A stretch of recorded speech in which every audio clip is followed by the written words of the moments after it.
Hello everybody, welcome to the channel. Today I'm going to show you how to loop a video for 10 hours. This is very simple, but you need a long time to do that because it may take a long time to export that 10-hour video, right?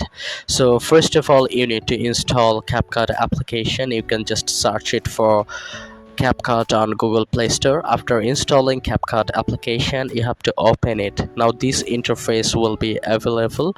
Now you have to click on new project. Okay, now you have to select your particular video that you want to loop for 10 hours. So let's say this is the video I want to loop for 10 hours. So select it and click add from the bottom right corner. Okay, now you can see that the video has been added to the editing timeline.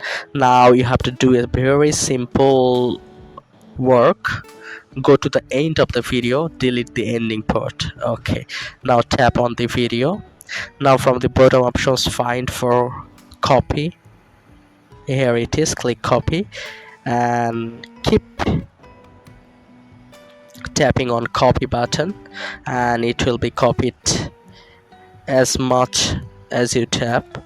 And after that you can just keep doing it up to 10 hours. You can see that it becomes 7:52 minutes.